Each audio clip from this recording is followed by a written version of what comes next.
Mari kita tunduk kepala kita berdoa. Bapa kami dalam surga, Bapa yang baik yang kami kenal di dalam nama Tuhan Yesus, kiranya Engkau memberkati kami, biar kasih-Mu menyinari setiap hati kami, sehingga hati kami penuh dengan damai, sukacita, dan kasih Tuhan. Sehingga kekristenan kami bukan menjadi agamawi, tetapi kekristenan kami Tuhan boleh melimpahkan, yaitu kasih Tuhan, suasana surga kepada bumi ini, sebagaimana yang Tuhan ajarkan melalui doa Bapa kami, supaya kehendak-Mu jadi di dunia ini sebagaimana yang ada di surga. Kiranya Tuhan, biar dimanapun kami berada, walaupun kami ada di dunia, tetapi suasana surga ada melalui kasih, damai, sukacita, dan itulah kehidupan kami boleh menjadi berkat bagi banyak orang. Terima kasih Bapa, apapun persoalan masalah yang kami hadapi, kami tahu bahwa Tuhan selalu turut bekerja dalam kehidupan kami.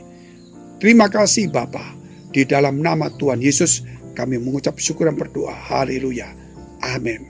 Saudara, tidak dipungkiri lagi, ketika kita mengaku Yesus adalah Tuhan dan Juru Selamat, itu adalah iman. Dan semuanya karena iman, bukan karena perbuatan baik, sehingga kita mengenal Tuhan dan mengaku Yesus adalah Tuhan dan Juru Selamat. Bukan juga karena pengetahuan, tetapi karena karya Roh Kudus. Jadi kita tahu iman itu bukan karena pengetahuan, bukan kemampuan kita, bukan karena kita membeli, tetapi karena saudara datang dari Tuhan melalui Roh Kudus. Itu tidak bisa dipungkiri. Tetapi saudara perlu bahwa iman itu harus ditambah. Iman itu harus berkembang. Iman harus disertai perbuatan, kata Yakobus pasal 2. Jikalau iman tanpa perbuatan menjadi iman yang kosong dan mati. Ketika kita percaya Yesus karena iman kita, saudara ingat, iblis setan pun percaya adanya Yesus. Percaya adanya Tuhan dan Allah. Tetapi mengapa disebut setan, saudara? Nah, karena perbuatannya tidak ada. Janganlah, saudara, kita mengandalkan sekedar percaya dan beriman kepada Yesus, tetapi tanpa perbuatan. Akhirnya kita, saudara, menjadi bukan lagi manusia-manusia Allah, yang ada roh Allah dalam hidup kita. Maaf, boleh dikatakan kita menjadi seperti setan. Kenapa kita percaya, namun sebenarnya kita percayanya seperti setan yang percaya kepada Tuhan, namun tidak ada perbuatan.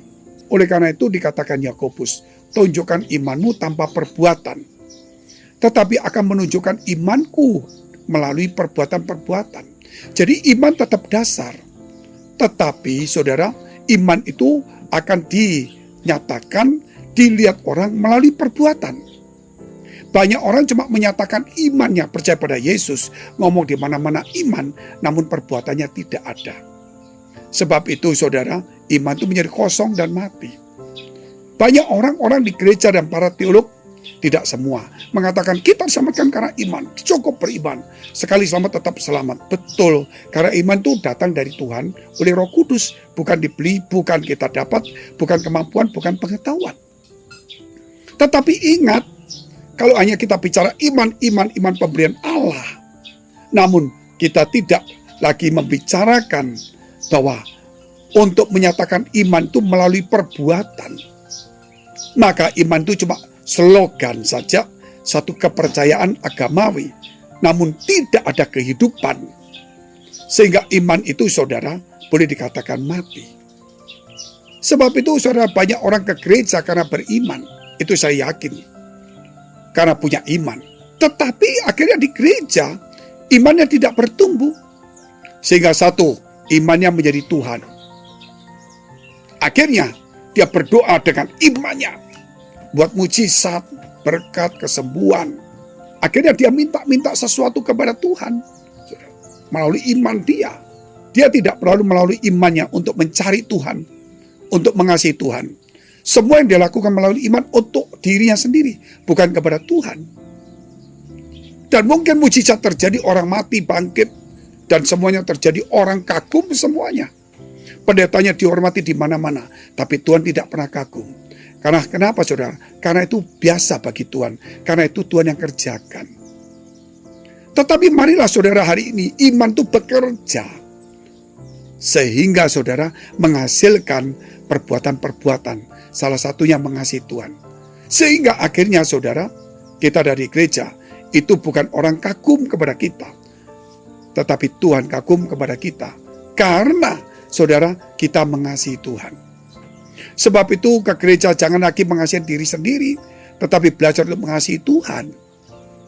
Banyak orang mencintai dirinya sendiri, menjadikan iman itu sebagai Tuhan, atau dirinya menjadi Tuhan atas imannya. Sehingga dia memaksakan kehendak. Biarlah iman yang datang dari Tuhan itu dikerjakan oleh firman Allah. Sehingga iman itu bertumbuh, mempunyai karakter-karakter, yaitu kebaikan, pengetahuan, ketekunan, penguasaan diri, kesalehan, kasih, kelemah lembutan, dan sebagainya. Itu akan muncul. Jadi akhirnya orang melihat, oh, dia menyatakan imannya melalui perbuatan. Karakter Kristus yang kebaikannya dia. Saya ajak saudara untuk kita membaca firman Tuhan di dalam 2 Petrus pasal 1 ayat 5 dan seterusnya. Justru karena itu kamu harus dengan sungguh-sungguh berusaha untuk menambah kepada imanmu kebajikan.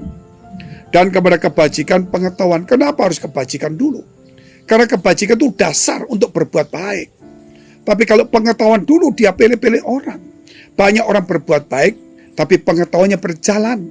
Karena dia punya motivasi, pilih-pilih orang. Tapi kalau dasarnya baik, itu dia tidak pilih orang. Setelah dasarnya memang baik, baru diberi pengetahuan. Supaya jangan dibohongin orang yang pura-pura membutuhkan. Jangan sampai kebaikan kita disalahgunakan oleh orang-orang yang jahat. Setelah itu dengan pengetahuan, maka dikatakan kepada pengetahuan penguasaan diri. Sehingga gereja perlu ada penguasaan diri. Jangan semena-mena, jangan emosi, jangan saudara gampang tersinggung, sakit hati, marah, jangan salah paham, jangan kecewa, jangan kepahitan. Saudara, jangan pesta pora, semuanya sendiri, menguasai diri. Banyak orang di gereja, saudara, melampiaskan emosi dan perasaannya. Bukan melampiaskan, saudara, yaitu kasihnya Tuhan kepada sesama kita. Dan dikatakan penguasaan diri kepada ketekunan. Ingat, saudara, ketekunan. Dan kepada ketekunan, kesalehan. Lihat, saudara, itu karakter. Doa itu membutuhkan iman. Tetapi saudara dikatakan, tekunlah di dalam doa. Selain beriman, harus ada ketekunan. Ternyata karakter itu perlu di dalam doa, dalam ibadah. Jadi bukan hanya iman. Iman itu dasar, tapi kita harus menambah dengan ketekunan. Dikatakan 1 Petrus 4 ayat 7. Kesudahan segala sesuatu sudah dekat. Karena itu kuasailah dirimu dan jadilah tenang. Supaya kamu dapat berdoa. Selain berdoa itu butuhkan iman, percaya. Juga dibutuhkan tentang ketekunan, penguasaan diri, dan tenang. Ternyata kalau kita melihat, saudara, karakter itu dibutuhkan. Banyak orang sekedar beriman, pakai iman, tetapi tidak pernah menumbuhkan imannya. Dan dikatakan kepada ketekunan kesalehan. Dan kepada kesalehan, kasih akan saudara-saudara. Dan kasih akan saudara-saudara, kasih akan semua orang. Jadi hiduplah saleh. Banyak orang Kristen sekarang tidak perlu saleh, Pak. Saya sudah diampuni melalui iman saya. Saya selamat bukan karena kesalahan kebaikan saya. Betul. Tetapi iman itu perlu melahirkan kesalehan. Jangan saleh supaya masuk surga tanpa iman. Tidak bisa. Tetapi iman melahirkan kesalehan, saudara. Supaya iman jangan kosong dan mati. Karena itu dikatakan ketika itu ada pada kita secara berlimpah-limpah, maka kita dibuatnya giat dan berhasil pengenalan kita akan Tuhan. Itulah akhirnya iman di gereja itu akan merubah kita untuk mencari Tuhan. Bukan karena beriman, bukan karena percaya, bukan karena beragama, namun ingin mencari, mengenal, dan mengasihi Tuhan.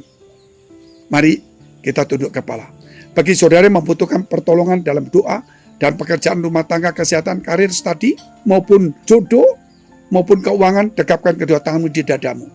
Engkau yang membutuhkan kesembuhan, tumpangkan tanganmu bagian yang sakit. Di dalam nama Yesus, biarlah imanmu bekerja sesuai dengan karakter ketekunanmu, penguasaan dirimu. Dan jadilah tenang, percaya dan terima itu. Jadilah sembuh, jadilah pulih. Dan kau yang membutuhkan pertolongan dalam nama Yesus, supaya segala pergumulan doamu boleh dikabulkan Tuhan. Karena engkau mengerti bahwa imanmu bekerja dengan perbuatan. Dalam nama Yesus, haleluya, amin. Jika saudara masih membutuhkan pelayanan doa dan konseling, silakan hubungi nomor tertera di bawah ini. Tuhan Yesus memberkati.